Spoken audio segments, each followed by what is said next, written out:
Assalamualaikum warahmatullahi wabarakatuh. Perkenalkan, kami dari kelompok 2 mata kuliah Manajemen Industri Kimia akan mempresentasikan mengenai study case Undang-Undang Nomor 6 Tahun 2023, penerapan Undang-Undang Cipta Kerja menjadi Undang-Undang.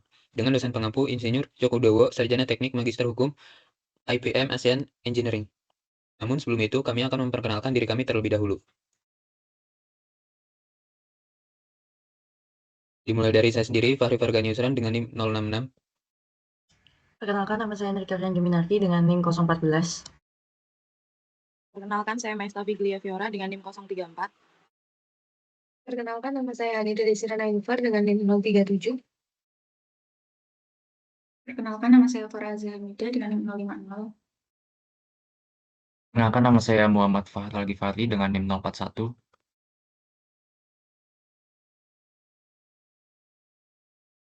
Untuk selanjutnya kami akan memaparkan materi oleh rekan kami. Dipersilakan.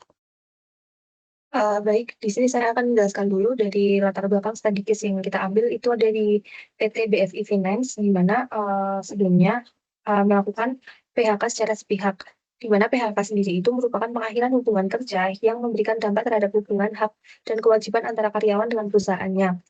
Dalam pelaksanaannya ini, PHK itu harus dipenuhi oleh kedua belah pihak, antara pekerja dan pengusaha akan disetujui oleh keduanya tanpa dengan adanya rasa keadilan. Kemudian pada saat ini dalam masa kepemimpinan presiden yang saat ini membuat sebuah regulasi besar yang beraju pada Omnibus Law yang mengatur mengenai aspek ketenagakerjaan beserta dengan perlindungan hukumnya. Omnibus Law sendiri itu merupakan konsep pembentukan perundang-undangan yang mampu menggantikan beberapa norma yang ada di beberapa undang-undang menjadi satu kesatuan. Next.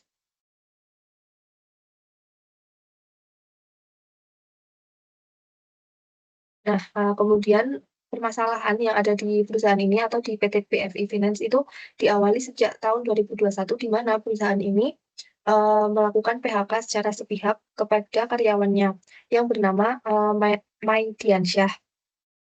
Kemudian yang kedua, alasan PHK diberlakukan oleh perusahaan PT BFI Finance ini karena sudah memberikan SP3 atau surat peringatan 3 kepada Mai Diansyah dan memberikan sanksi performance.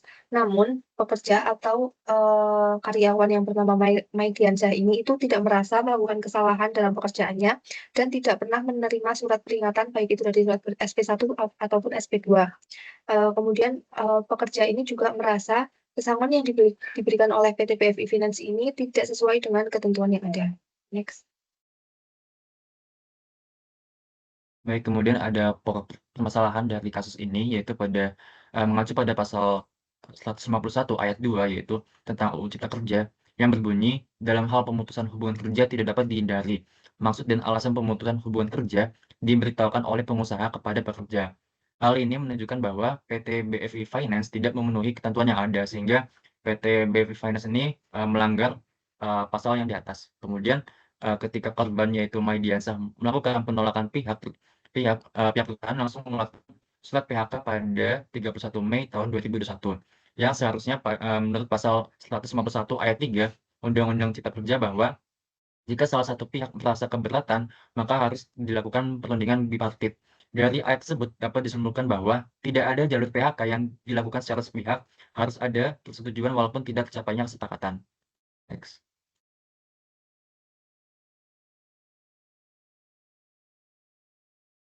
Baik, yang selanjutnya di sini ada ketentuan PHK dalam UU Cipta Kerja, itu ada pada pasal 154A.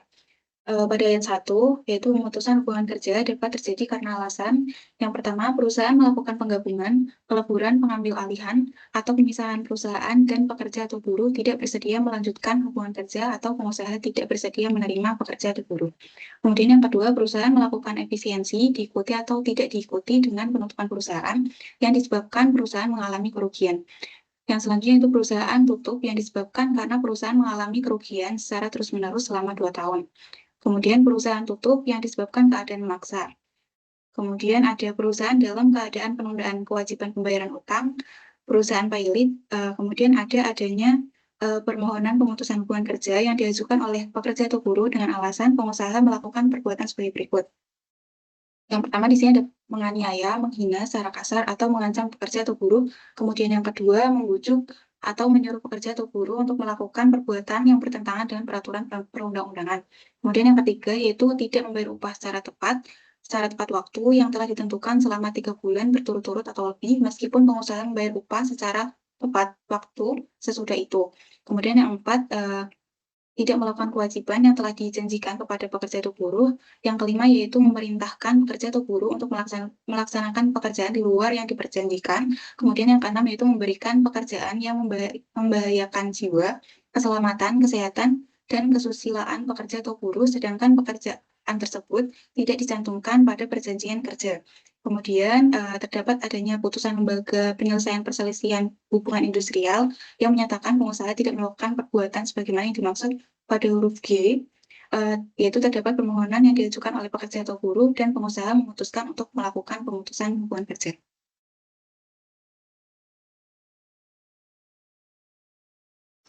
Baik, untuk poin selanjutnya masih pada ayat 1. Pekerja atau buruh mangkir selama 5 hari kerja atau lebih berturut-turut tanpa keterangan secara tertulis yang dilengkapi dengan bukti yang sah dan telah dipanggil oleh pengusaha 2 kali secara patut dan tertulis. Kemudian yang K, pekerja atau buruh melakukan pelanggaran ketentuan yang diatur dalam perjanjian kerja, peraturan perusahaan atau perjanjian kerja bersama dan sebelumnya telah diberikan surat peringatan pertama, kedua, dan ketiga secara berturut-turut. Masing-masing berlaku untuk paling lama 6 bulan kecuali ditetapkan lain dalam perjanjian kerja, peraturan perusahaan atau perjanjian kerja bersama. Kemudian L, pekerja atau buruh tidak dapat melakukan pekerjaan selama 6 bulan diakibatkan ditahan pihak yang berwajib karena diduga melakukan tindak pidana. Kemudian M, pekerja atau buruh mengalami sakit berkepanjangan atau cacat akibat kecelakaan kerja dan tidak dapat melakukan pekerjaannya setelah melampaui batas 12 bulan. Yang N, pekerja atau buruh memasuki usia pensiun. Dan yang terakhir, pekerja atau buruh meninggal dunia. Next. Kemudian pada pasal 154A ayat 2, selain alasan pemutusan hubungan kerja sebagaimana dimaksud pada ayat 1, dapat ditetapkan alasan pemutusan hubungan kerja lainnya dalam perjanjian kerja, peraturan perusahaan, dan perjanjian kerja bersama sebagaimana dimaksud dalam pasal 61 ayat 1. Kemudian pada ayat 3, ketentuan lebih lanjut mengenai tata cara pemutusan hubungan kerja diatur dalam peraturan pemerintah. Next. Baik, untuk solusi permasalahan, yakni para pekerja yang mengalami PHK secara sepihak dapat melakukan beberapa upaya untuk mempertahankan pekerjaannya. Ini merupakan salah satu langkah preventif perlindungan hukum. Perlindungan hukum ini bertujuan untuk memenuhi hak dasar dan pemenuhan kepada pekerja tanpa adanya diskriminasi. Perlindungan hukum kepada ketenagakerjaan telah tertuang dalam Undang-Undang Dasar Negara Kesatuan Republik Indonesia tahun 1945, Pasal 27 ayat 2 yang menjamin hak warga negara atas pekerjaan yang layak bagi kemanusiaan. Jadi dapat dilihat bahwasanya hak pekerja sudah dijamin secara langsung oleh hukum positif tertinggi di Indonesia dengan semangat perjuangan dan kemerdekaan. Dalam UU Cipta Kerja pada pasal 46A berisi bahwa pekerja atau buruh yang mengalami pemutusan hubungan kerja berhak mendapatkan jaminan kehilangan pekerjaan. Yang kedua yakni jaminan kehilangan pekerjaan diselenggarakan oleh Badan Penyelenggara Jaminan Sosial Ketenagakerjaan dan pemerintah pusat. Yang ketiga, ketentuan lebih lanjut mengenai tata cara penyelenggaraan jaminan kehilangan pekerjaan diatur dalam peraturan pemerintah. Next. Untuk selanjutnya ada sanksi perusahaan sesuai undang-undang. Perusahaan yang melakukan PHK secara sepihak tentu menyalahi aturan yang ada. Dalam hal ini dapat berupa sanksi administrasi kepada perusahaan. Sanksi administrasi tersebut dapat berupa, yang pertama itu ada teguran tertulis, kemudian yang kedua itu ada pembatalan kegiatan usaha, ketiga penghentian sementara sebagian atau seluruh alat produksi, dan yang keempat itu ada pembekuan kegiatan usaha. Terima kasih kepada rekan-rekan kelompok 2 yang telah mempresentasikan mengenai tugasnya mengenai Undang-Undang Nomor 6 Tahun 2023 penerapan Undang-Undang Cipta Kerja menjadi Undang-Undang. Mungkin itu saja yang dapat kami sampaikan dari kelompok 2. Terima kasih. Mohon maaf apabila ada kesalahan. Wassalamualaikum warahmatullahi wabarakatuh.